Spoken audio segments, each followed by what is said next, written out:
Hi, I'm Christy Lee, the creator of Canadian True Crime. Join me for an immersive deep dive into some of the most thought-provoking true crime cases in Canada. Using facts curated from court documents, inquiry reports, and news archives, I carefully unravel and analyse each case, exposing the pitfalls of the criminal justice system that everyone needs to know about. Find Canadian True Crime wherever you listen to podcasts or visit canadiantruecrime.ca.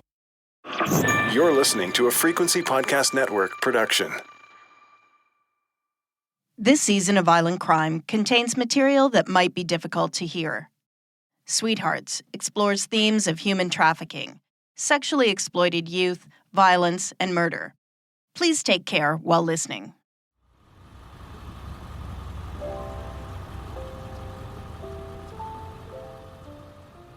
It's December 2007. The jury is out, deliberating the fate of Robert Willie Pickton. Overnight, a Christmas tree with 26 small white angels has been left on the courthouse steps. One for each of the 26 women Pickton has been charged with murdering. Families and reporters are gathered outside the courthouse. I was there too. I remember how the whole city was on edge. The day after the verdict, the Vancouver Sun publishes excerpts from letters Pickton sent from prison. The headline: I was put on earth to rid people of their evil ways. Another climb, another fall, another try, another call. You made your choice to be alone. You had the chance to change it all. Another moon, another sun. You drop your petals one by one. You shut the roses with your gun.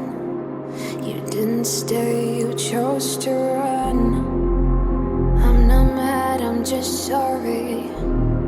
I couldn't make you feel safe. I will give you space, don't you worry. I will learn how to dance in the rain. When I first learned that 3 teenage girls have been killed in Victoria within a year, my instinct says serial killer.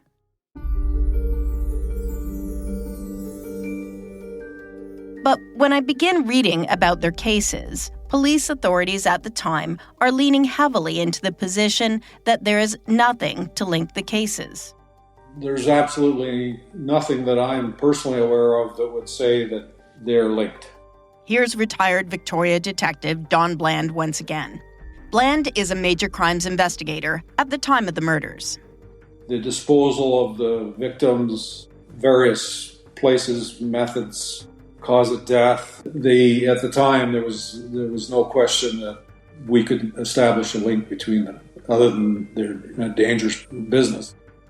Remember, the girls have been killed before the Pickton case upends how the public and police view the cases of missing and murdered women. But do the current investigators working on Melissa, Cheri, and Kim's cases have any viable suspects now? Do they believe the cases are connected? These are questions I'd like to put to the police. I'm Laura Palmer, and this is Island Crime Season 6, Sweethearts. Episode 6, Evil.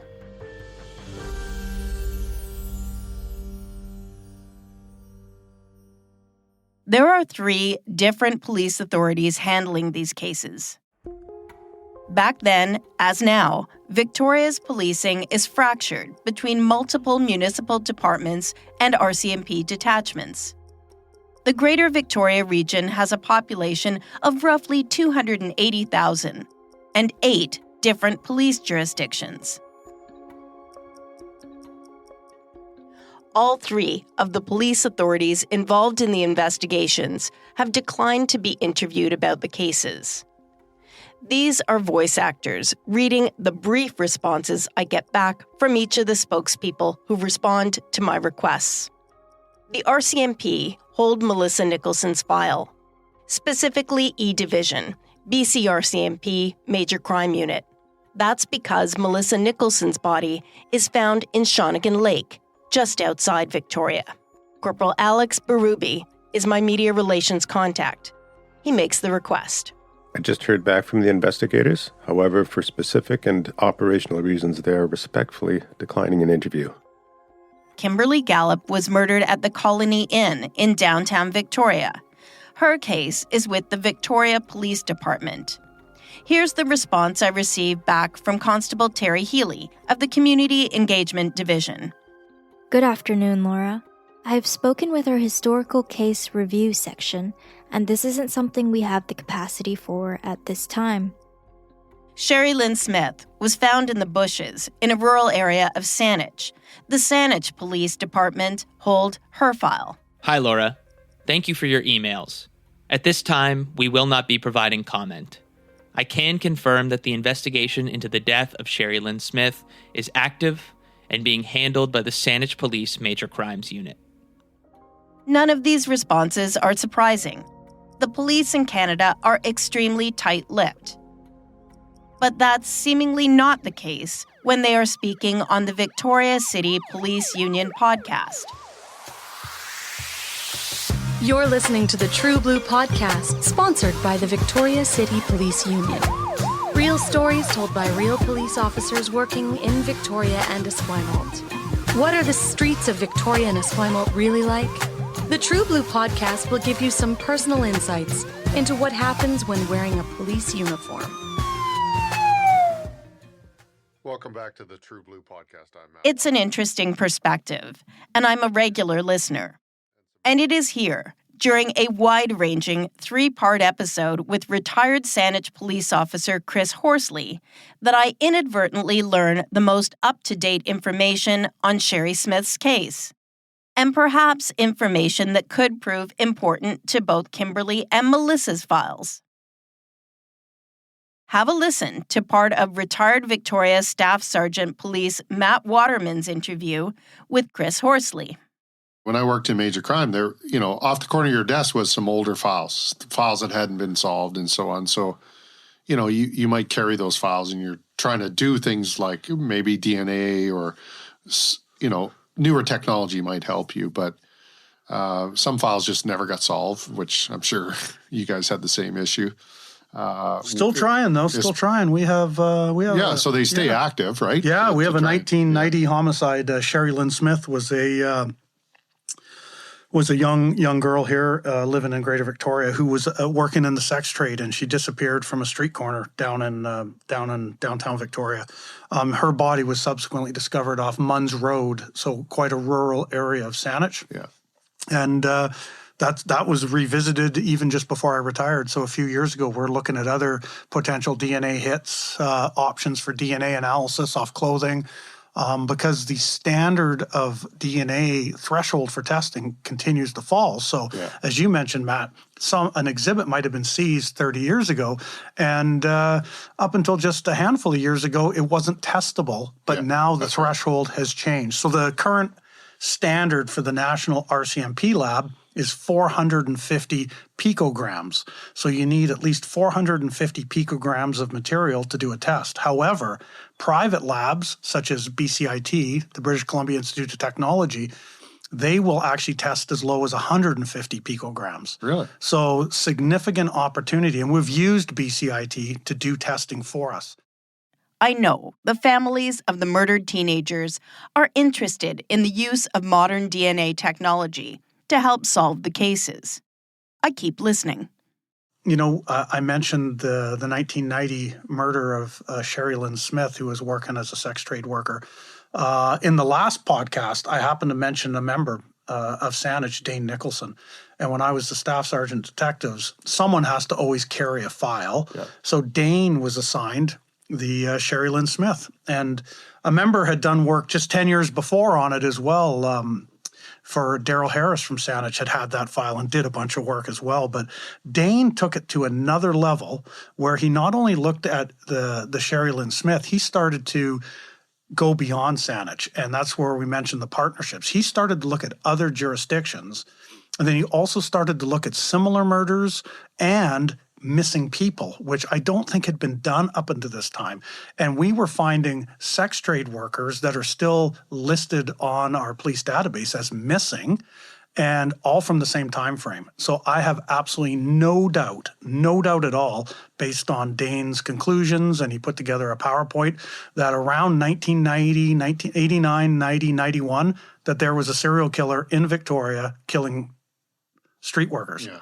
I mean, there's just so many. I think he was up to 7 or 8 that were either missing or murdered. And although some of the circumstances were different, there was enough similarities there. And of course, the fact that we have so few murders, it was rapidly clear that someone was committing these crimes for about a 2 to 3 year period in our area. My jaw drops when I hear this podcast. You can listen to the whole thing, by the way. It's called The True Blue Podcast, Episode 10. Now, keep in mind, this is not an official Victoria Police statement. I don't know who decides what restrictions there are about disclosing information on the union's podcast. True Blue has its fans, and of course, detractors, who see it as pure propaganda. I'm just grateful I stumbled across it. Because otherwise, I might not have known, and more importantly, families, friends, and the wider public might not have known, that it would appear police now believe a serial killer was operating in Victoria in the early 1990s. I make a request to speak with Saanich Detective Constable Dane Nicholson. He returns a brief response acknowledging the lengthy wait and apologizing. But he's not going to talk to me right now. He writes that there has been some progress and he hopes to be in a position to speak to me in the future. I'll keep checking in. 3 police jurisdictions, likely hundreds of detectives on the files over 3 decades. And yet, almost 0 public information. So for now, I'm left carrying on, researching and asking questions on my own. We know girls like Cheri, Kimberly, and Melissa, working outside on the street, are much more likely to be victims of violence.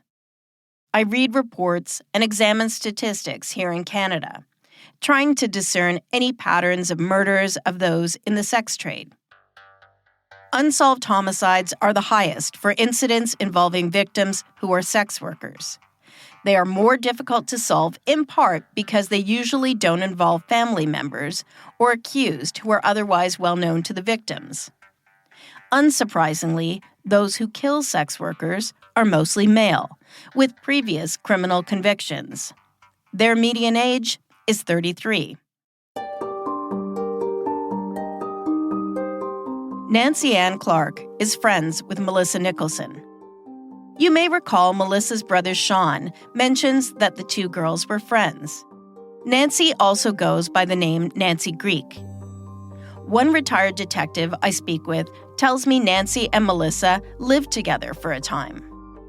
Back in 1991, Nancy is 25. She has 2 young children. When Melissa's body is discovered in June of 1991, Nancy tells her family that she intends to quit working in the sex trade. But by the end of the summer, Nancy has vanished. She's simply gone. Nancy's DNA will be found more than a decade later on the property of serial killer Robert Pickton. Nancy is likely one of Pickton's earliest victims.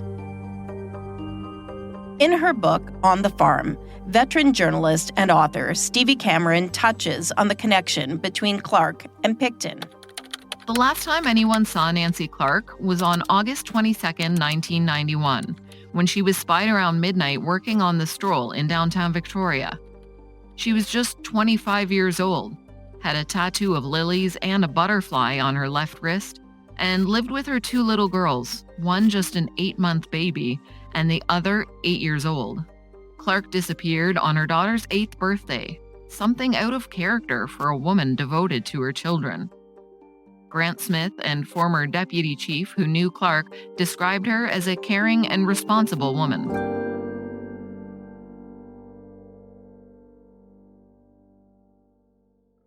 What police didn't know was that just about this time, Robert Willie Pickton made a rare trip to a Vancouver Island job site with some of the men who worked for his brother on demolition projects. They took the ferry. Pickton himself drove his own van. Despite multiple inquiries, countless articles, and a handful of books, there are still questions about Pickton. Did he make other trips to the island? Was there anyone else involved in his murderous spree who could have played a role in the killings of Cheri, Kimberly, or Melissa?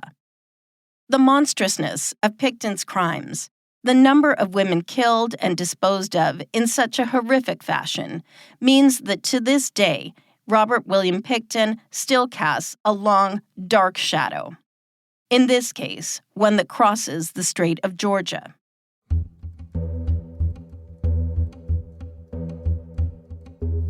Back then, authorities downplayed the possibility that there was a serial killer responsible for the missing women of downtown Vancouver. Eventually, police will apologize for their failure to capture him earlier. Conventional thinking then was that serial killers were extremely rare, the investigations long and costly. All of this is in my mind as I consider the cluster of deaths in Victoria that I'm exploring in this series. Combing through news articles from the early 1990s, there are whispers even then. Women on the street, reporters, and advocacy workers are all asking questions. Again, the police response, we aren't ruling out a serial killer. But there is nothing to suggest the crimes are connected.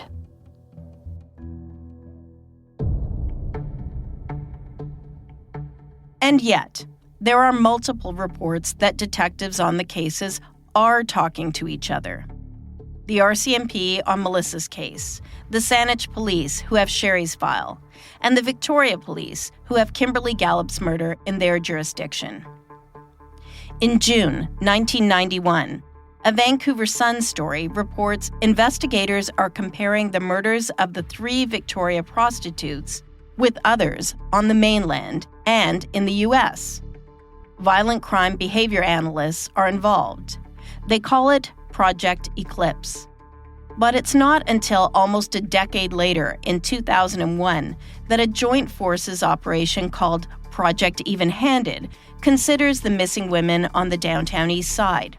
The murders that will come to be known as the Alley murders, the Hemlock Valley murders, and the cluster on Vancouver Island. In the wake of Pickton's arrest, there are a number of reviews and reports aimed at trying to understand how he could have murdered so many women over such a long time without being detected. One of them is called Forsaken, the report of the Missing Women's Commission of Inquiry. That report slams the police for botching investigations and recommends a single regional police force. It also quotes one of the staff sergeants involved in Project Even-Handed, with the view that there are 3 active serial killers operating in the 1990s. And once again, it is not through any official channels I learn a critical piece of information. Police have identified another one of the serial killers responsible for some of the deaths of sex trade workers during this period. Fellow crime writer and podcaster Eve Lazarus breaks that news. In 2023, Eve Lazarus revealed that between April 1988 and August 1990, a serial killer murdered 6 sex trade workers and dumped their bodies in the laneways of Vancouver. Officially, those murders are unsolved. But Eve spoke with 2 retired detectives who worked on a joint RCMP VPD task force called E-Alley. They confirmed that they know who killed these women, and he died in 2009. The retired detectives won't name the man, as they believe that information needs to come from the police officials themselves. Still unsolved from around this same time period are the Hemlock Valley murders, 3 women in the sex trade in Vancouver were killed, their bodies found off logging roads about 2 hours east of Vancouver. Could Cheri, Melissa, and Kimberly's cases be connected with any of these Lower Mainland predators? I'm not an expert on serial killers, but I do know someone who is.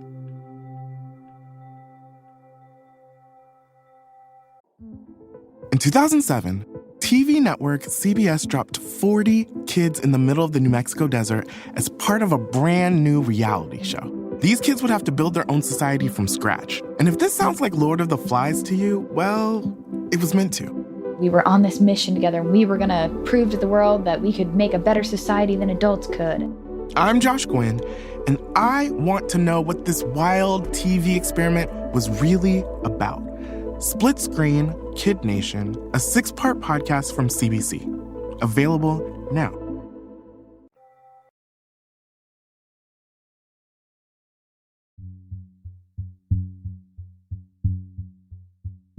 During an earlier season of Island Crime, I spoke with criminologist and author Michael Arnfield. He agrees to speak with me once again. So my name's Dr. Michael Arnfield. I'm a professor and criminologist at Western University, a former police detective across various specialty units, including homicide. Michael Arnfield has also published a dozen textbooks and true crime titles featuring cold cases and serial offenders.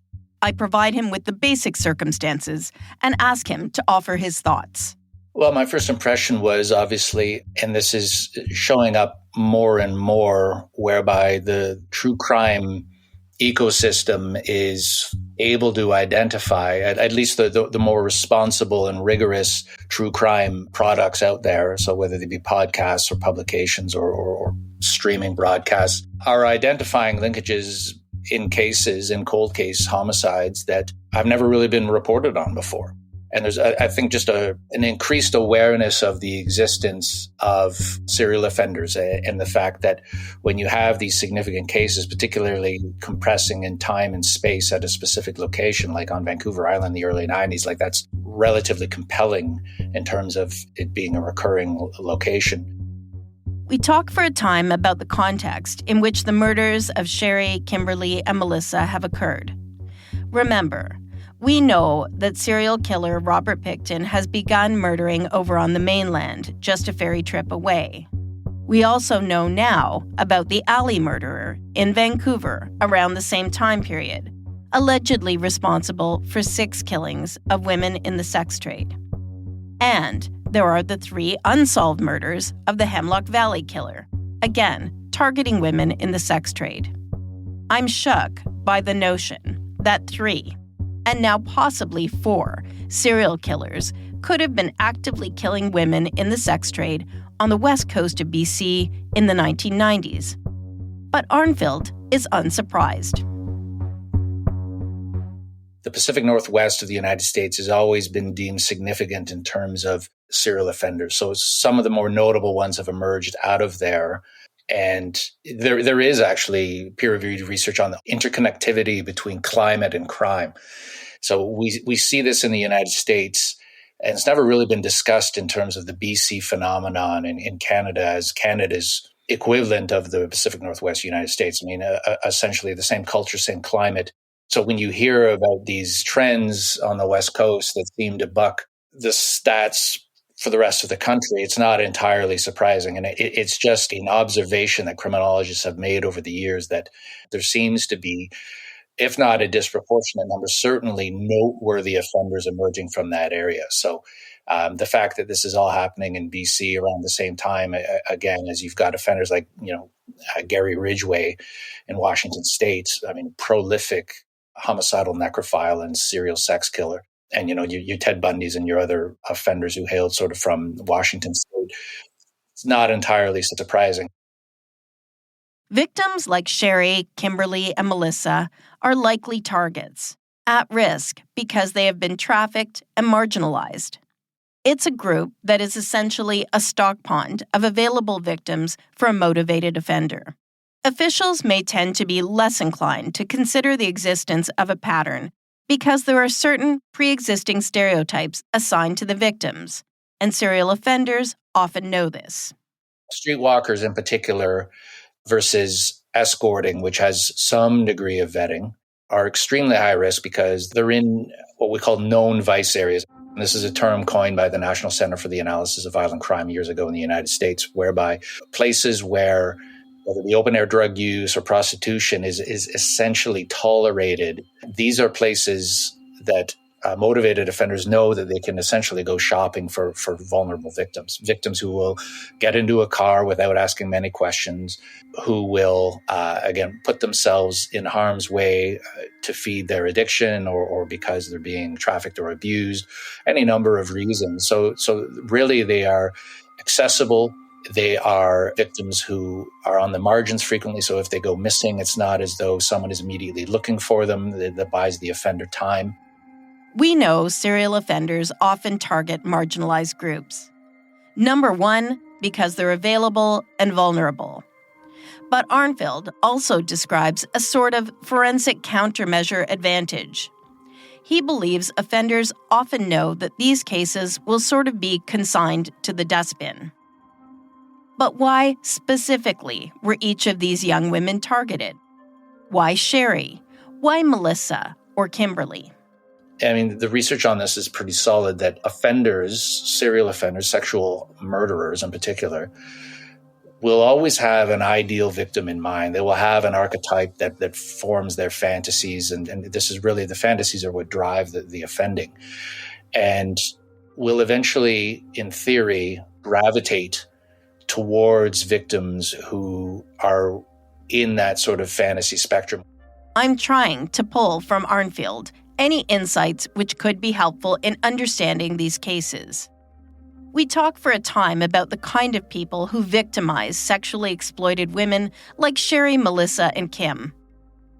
Given the nature of their street-based sex work, Arnfield describes how a likely scenario might play out.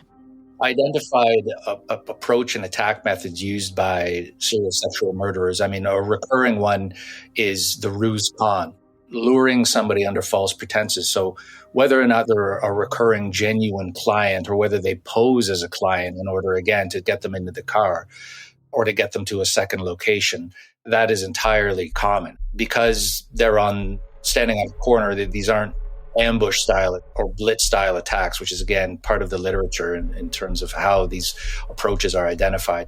So someone's not going to drive up and just throw them in a car. They're going to pose as a client. They're going to go through the usual facade, get them into the car, get them to a second location. And whether or not the offense occurs on that occasion or on a subsequent occasion, the pretext of being a client is overwhelmingly how sex trade workers are targeted. If Cheri, Melissa, and Kimberly's deaths are connected, is it likely that their killer is Vancouver Island-based? Or given that we know there were as many as 3 sexual predators targeting women on the mainland, 1 ferry trip away, could their cases be connected to a Vancouver predator? There is another type of offender known as the commuter offender, which will exclusively offend long distances from their home base and will seldom deviate from that. So these are your typical killers on the road. There's about 500 unsub profiles that the FBI currently has in its highway serial killing initiative, thought to be long-haul truckers or salespeople who are frequently on the road. Picton, by all accounts, is a more territorial offender. So it will be very rare for someone in that circumstance to then travel to Victoria to procure victims. It's not unheard of.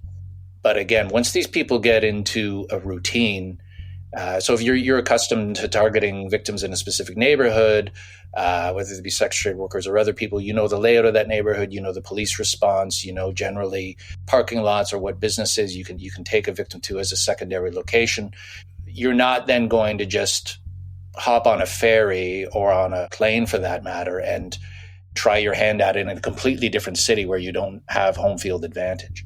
That's just, if you think about that and you think about any person's routine, they're not going to take those kinds of risks. So I'd be very surprised given Picton's MO, if he were to experiment in traveling to the island to procure victims. And then the second question is, how is he going to get them back to, maintain the ruse for that long to get them back to the mainland? It seems implausible. There's a number of other potential explanations for how the DNA ends up at his farm, including sort of like Epstein's Island, that Picton's farm was used by other offenders. So there's a number of other possible explanations that go beyond Robert Picton being a multi-territorial, multi-jurisdictional killer.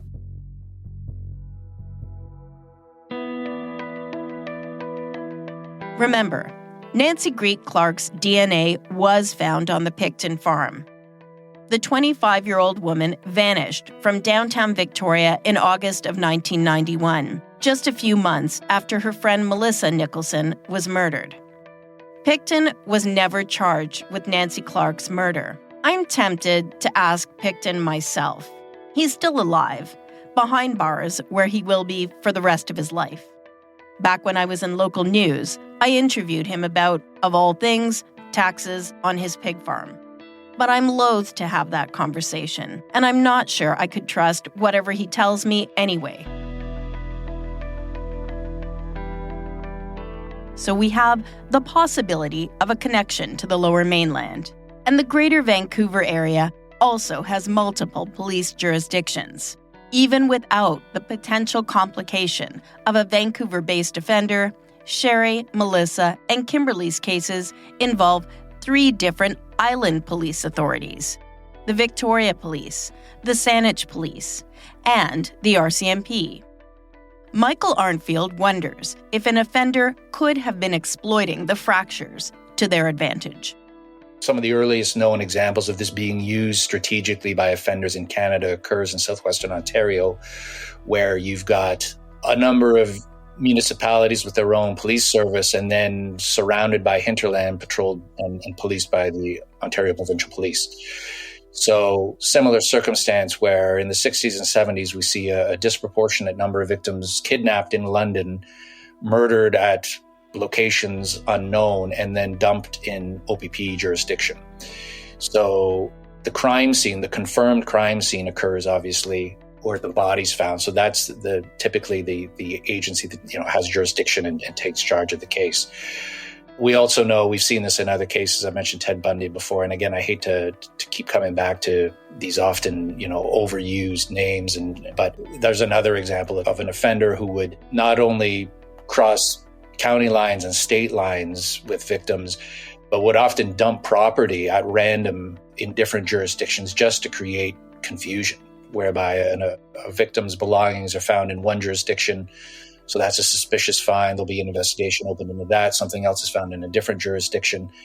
And really, it just creates chaos. And even as late as the 90s, where you've got police services on different records management systems, who aren't necessarily in collaboration or in communication regularly. So you can imagine in the 90s, 3 different agencies, the RCMP in particular in that period, really archaic in terms of its communications and its record management system. So it's not a coincidence. Offenders know that they can use this against police. It's been well documented. Again, a lot of offenders look at the work of other predecessors and see what was done effectively. They know full well what they're doing, and this is what we call an investigative countermeasure that buys them further time and plausible deniability.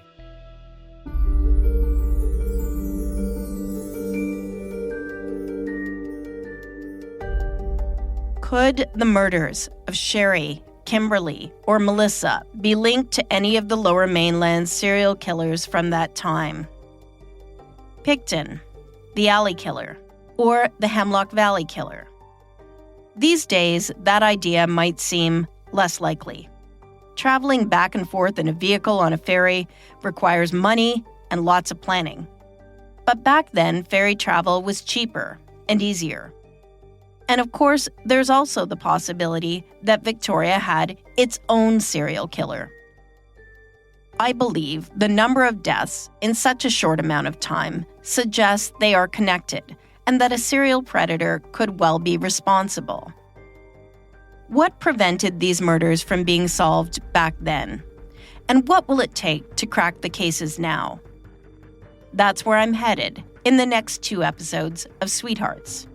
The environment was kind of set up for that and would attract people who were out to do harm. So, everybody treats them as if they're garbage and disposable. Then there are those who would go out and do what they feel is their duty to rid the community of sex workers. There's a correlation between how we treat sex workers and how they end up being treated.